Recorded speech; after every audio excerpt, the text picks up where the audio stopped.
Welcome back, divorce me. The divorce paper is inside. I had just returned home with my newborn daughter. I was stunned by this sudden and cold rejection, and my husband tried to leave the house. I grabbed my husband's arm and demanded an explanation. What do you mean divorce? I don't understand unless you explain it to me. Nothing. It just means that I don't love you anymore.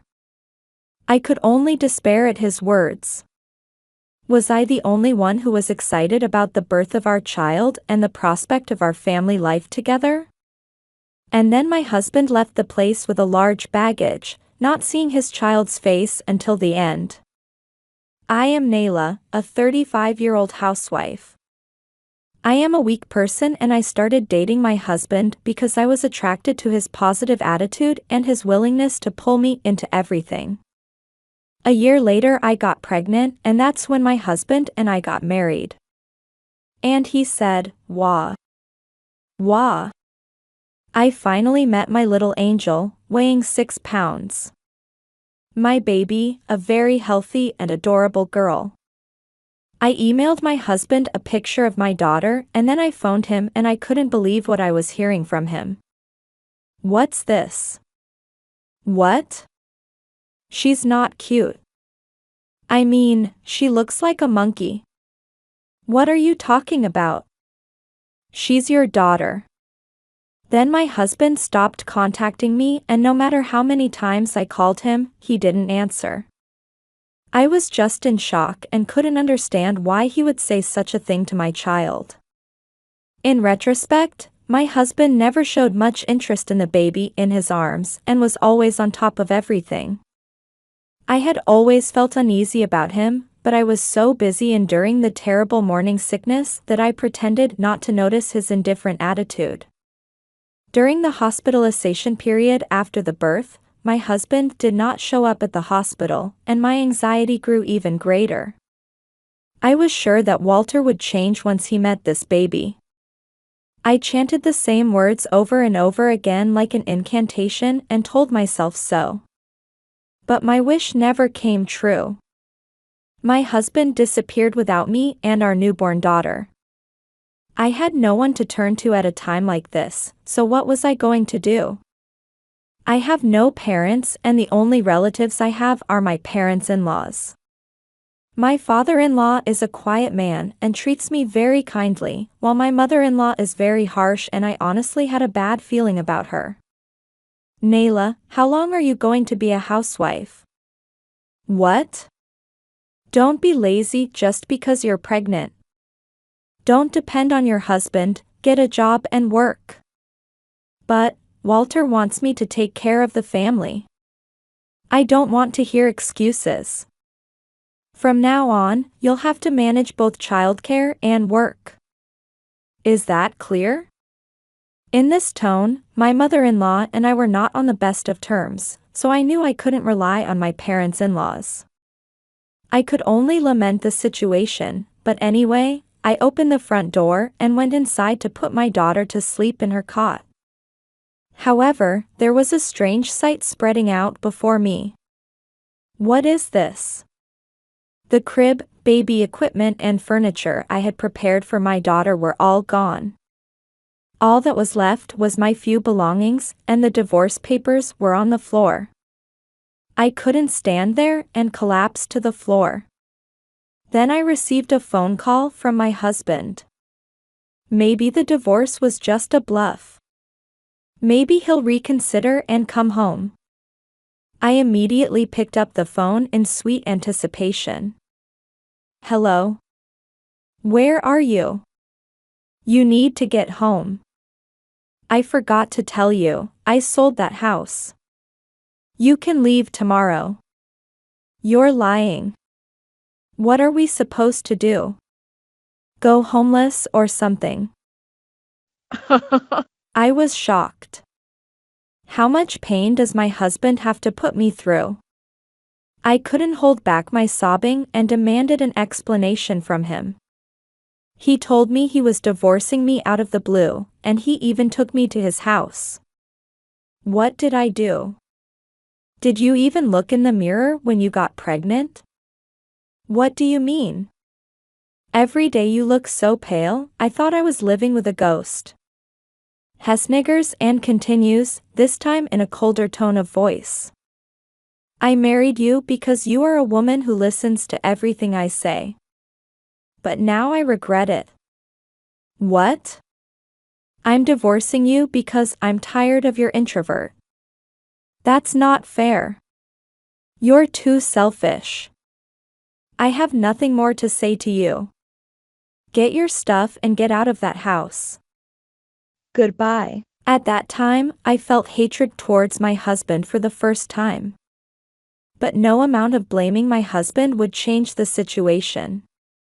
I was lethargic, but first I decided to leave the house to buy diapers and milk, which I had run out of.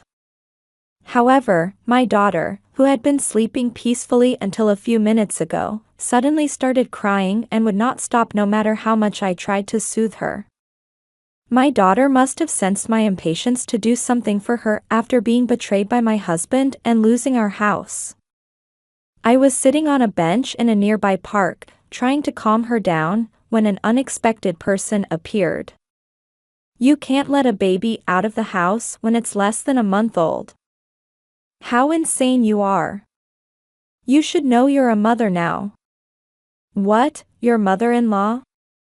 You don't understand anything at all. How are you going to take responsibility if something happens to this child? Apparently, she knew the day I was to be discharged from hospital and came to my house to ask for us. But we weren't home, so she went towards the baby's cries and found me. My mother-in-law cursed me a lot, and at the same time I was filled with all sorts of emotions, and I started to cry with sobs. Then I felt something warm on my back. I didn't mean to make you cry. But why are you here? Where's Walter? You have to explain to me what happened. My mother-in-law is gently rubbing my back, trying to soothe me. Bewildered by the kindness of her, which I had never seen before, I slowly told her what had happened. Walter did that. It's unforgivable. If you don't have a place to live for the time being, come to my house. But it's fine. Come on, I'll take your luggage, let's go. She urged me to go to her house. And as soon as we arrived, she uttered the surprising words. Let's go and live together. What? Because you have nowhere to go, don't you? Are you going to be homeless with a baby? At least here you can shelter from the wind and rain and eat. Let's do it. I could not hide my confusion. I was a different person from the one who used to treat me badly, giving me a bad word of everything. When I was at a loss for words, my mother-in-law smiled apologetically. I've been cold to you, haven't I? I'm really sorry. No. I told Walter a lot that he should be aware that he was going to be a father. I'm sorry that I couldn't help you. It's not your fault. Raise your head. She dropped her shoulders in disappointment, bowed her head to me and would not lift it. I was in a panic, but decided to ask her the question that had occurred to me. I always thought you hated me. That's why you are cold to me. But is there another reason for that? That, you know, I couldn't stand to be there because it was like looking at myself in the past. Here I came to know a fact that I had never known before. That quiet and gentle father-in-law was an unfaithful man when he was younger. And her husband, who resembled his character, also often had problems with women. Finally, my mother-in-law said, I just wanted you to be a strong and tough mother. That's why I've been so hard on you. I repeatedly told you on foot to get a job so that if we ever got divorced, we wouldn't have to worry about making ends meet. All of her prickly words had a meaning. I was filled with gratitude to know that she was really a warm-hearted person. But why didn't you divorce your husband? If it were me, I wouldn't be able to stand the affair. I would have divorced for sure. That's because, you see, I've been the one who has been supporting the family finances all these years. And by that you mean? He looked down on me, who was a housewife at the time, and kept taking women from me. But I felt a sense of defeat, so I started working too. Then I started earning more than my husband. He didn't want to give up our rich life and he didn't want me to divorce him, so he became obedient himself. So that's what your father-in-law looks like now, after he's repented. That's what I mean. And I thought this was the most appropriate sanction for him, rather than a simple divorce. While I was having this conversation with her, before I knew it, my cheeks had loosened. However, her expression instantly turned serious. By the way, about Walter suddenly saying he's getting a divorce. Could it be that he's having an affair and is doing it to be with someone else? Have you ever felt anything strange about his behavior? Honestly, I have no idea. But I can't just go on like this and do nothing and get a divorce. I took out the divorce papers I had just brought from home from my bag. Wait, this is. My mother-in-law and I looked at each other when we saw the form. Then we decided to make a plan with a certain determination. The next day, my mother-in-law called her husband to carry out her plan. Nayla told me you divorced her. Has she already told my mother? What are you talking about? I feel great. It's a good thing you divorced her. Next time, marry a younger, better-looking woman. I know, right? I don't want to see her bitter face again either. She's probably living under a bridge somewhere by now. What a pathetic person. My husband seems completely convinced that my mother-in-law hates me. I was so angry with my husband, who was so excited that he didn't even know I was listening to his conversation. But there is hell to come for my husband. Actually, there's someone I'd like to introduce you to. Oh, you've already found someone to marry next? Well, yes. I'm going to wrap up $1 million in a month's time, and I'm going to give you the whole amount as a gift. Really? Of course. In return, I'm going to give you plenty of money to celebrate with, so make sure you introduce me to your partner. Until then, don't be too hasty in getting married. Okay? Okay. Then I'll take the other person to my parents' house in a month's time. Take care of the congratulatory money for me. She is a great actor. My husband fell right into our plan, and my mother-in-law and I looked at each other and smiled. And I decided to prepare under the radar for the day to come. A month later, unaware of the trap he had fallen into, my husband arrived at my parents-in-law's house in high spirits, accompanied by a young woman. I opened the front door as firmly as I could and greeted them with a welcome. What? Why are you here? He was so surprised that he almost fell over, and the woman looked like she didn't know what was going on. My mother-in-law joined them and, overwhelmed by the pressure of the words, "Come in," the two entered the living room. Oh, Mother, what's this all about? Well, Nayla, shall we begin? I confronted her with several photographs of the two of them going into the hotel and a report containing a record of his activities over the past month. I'm claiming alimony from you. With this much evidence, you can't get away with it. You've got to be ready. Wait a minute. How did you gather all this evidence? Your mother-in-law paid for the detective's research. She said it's best to leave these things to the professionals. Mother. Why are you helping this guy? Am I wrong? Who would take the side of such an insane man who abandoned his wife and children to marry the next woman?